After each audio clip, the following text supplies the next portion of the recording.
Happy day sa inyo mga ka-epic. It's me again, Mac Bukab TV. Don't forget to like, share, comment, and subscribe para lagi kang updated sa mga videos na gagawin ko. Click mo na rin ang notification bell. So ngayon mga ka-epic, ang pag-uusapan natin ay kung paano i-connect ang ating Ultra HD sa ating phone. At higit sa lahat kung paano na-transfer ang mga video na nandito sa camera to papunta sa ating Android phone. So, bago ang lahat, masok ka muna, intro.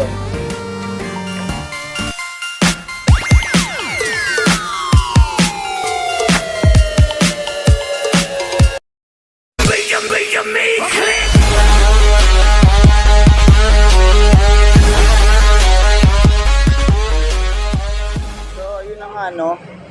Unang-una, buksan muna natin itong ating 4K Ultra HD Action Cam.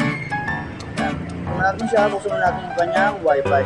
So, click mo lang to, itong button na to, dahil dyan makikita ang kanyang Wi-Fi option.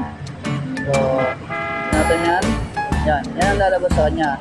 At pagkatapos nyan, no, open natin yung ating Wi-Fi. Natin dito. Buksan natin siya. Connect natin siya.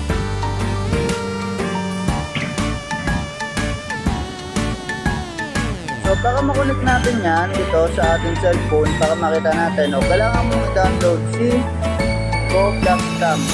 So ito si GoPlusCam, yan ang kanyang itsura. Yan. So madali lang naman siyang hanapin. Search mo lang sa Google Play Store ay GoPlusCam. Ma-install mo na siya doon. Tapos, pag-install mo sa kanya, open mo siya. So, bala si GoPlusCam, na-discover ko siya kasi sinubukan ko si GoTracker. Hindi ko siya makita. Hindi siya makita. Which is ayaw niyang mag-connect. No? Hindi siya compatible sa ating Action Cam. Sinubukan mo din isang GoPlusCam na may dual logo, no, hindi rin siya compatible. So, nakita ko si GoPlusCam, doon siya naging compatible. So, ayan, pinutuloy din siya. Tapos, ito nga, pag-i-open ko si GoPlusCam no, punta kayo dito sa kanyang Sports TV Wi-Fi. Yan.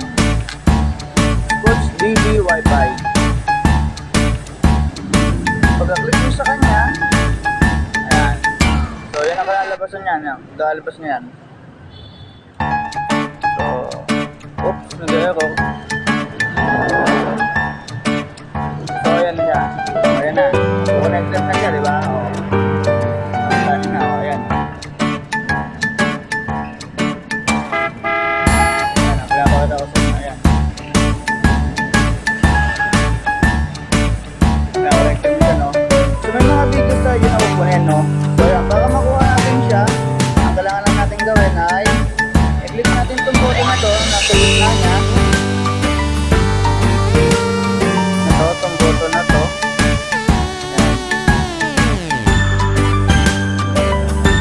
Pagka-click mo sa kanya, siyempre, ayan.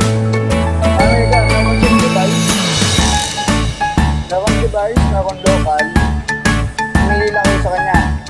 So unang-una, punta kayo sa device, dahil device ang gamit natin, punta kayo sa video. Yan.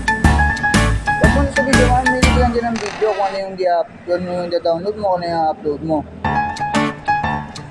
Pag nakapili ka na, ayan, pagka nakapili ka na, click mo ulit to. Click mo tong click na to, yung may jet sa dulo, click mo yan, para makapag-download ka. Pag kinilik mo yan, may lalabas sa bilog lang sa gilid. So baka ka mag-delete. Click mo yung check. Pag click mo yung check, i-click mo itong download sign na to. Yan. Inasagot na yan.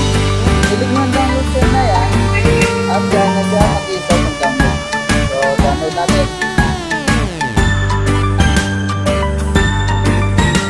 Yan. So, download natin ito. Yan. So, download natin siya.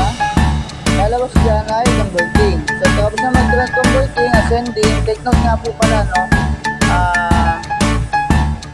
kung mas mahaba yung video na i-download natin na kukunin natin, syempre mas matagal yung kanyang downloading bago siya magta-sending. So hintay lang talaga dahil sa matagal ang oras, no?